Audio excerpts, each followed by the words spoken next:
I sold my life for 10,000 yen per year. That's $90, by the way. Just enough money to buy me the Yo Watanabe Nezuberry plush sitting in my room right now, but not enough money to buy back my parents' love. Written by resident sad boy Sugaru Miaki and illustrated by this guy who makes music, is a story that's just as depressing as it sounds. They say great art comes from great pain, and fortunately for me, it looks like Miyake's life fucking sucks. I just hope it stays that way so he can keep crying me a river of lovely books. But enough relishing in the suffering of others.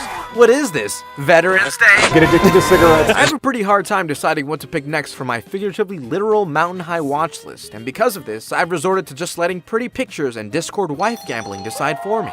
If I see something interesting, you better fucking believe I'm watching that shit now, else I'll just be sending it off to post-development hell. Which is like regular development hell, but instead of being trapped by multiple complex studio and funding related obstacles, I'll watch it when I get the chance. Consequently, I've become a purist, and that doesn't mean I hate Jews. It means I have a preference for going into things with a pure state of mind. No prior knowledge, no expectations, no gays. Just kidding, my friend Blaze is gay. Just ask Sam. Well, hello, ladies. Some of the best works of art I've recently enjoyed were of things I happened to stumble upon and trust on a whim.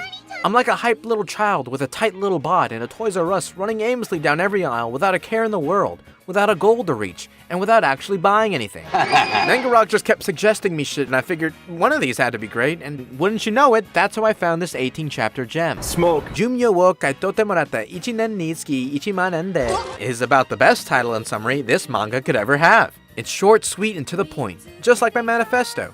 I loved it so much that I read it a second time, and then a third, and then a fourth, just to take screenshots of the cutest, most adorable...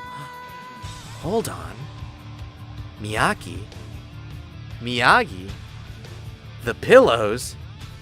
Paul Auster's 1995 independent film directed by Wayne Yang? Is any of this sinking in?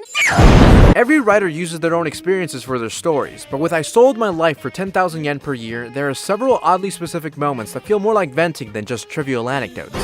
Like Miyaki just really needed to talk to someone. Sometimes a nigga need a hug or something. And I guess that's what made each main character so charming and fun to learn about. They're all Miyaki in some quirky, traumatic way. A real person with real problems, who likes to smoke and feel bad about themselves. Here we show you a close-up of a frog croaking. There's a lot one can take away from this manga, like the pictures, and all you'll be left with is the original novel, but no pictures, so... Or how said pictures often shift from being shabby, uncouth, and hyper-realistic during the monotonous and gloomy pages to being comforting, refined, and absolutely breathtaking during moments of long-yearned fulfillment and staggering emotion. While also being hyper-realistic. Like Taguchi just traced over a picture from Miyaki's Twitter.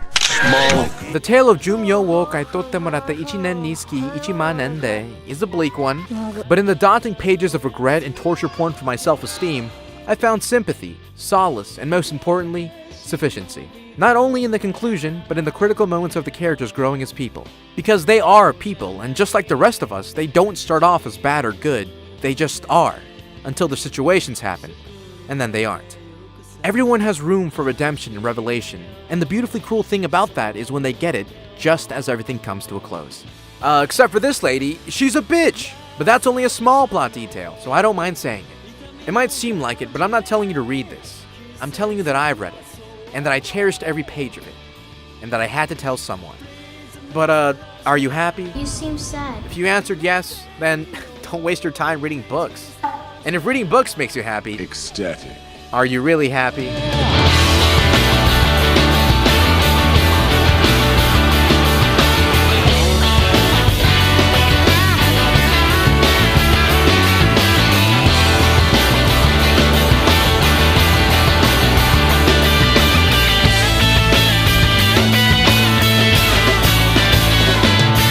Are you smoking yet?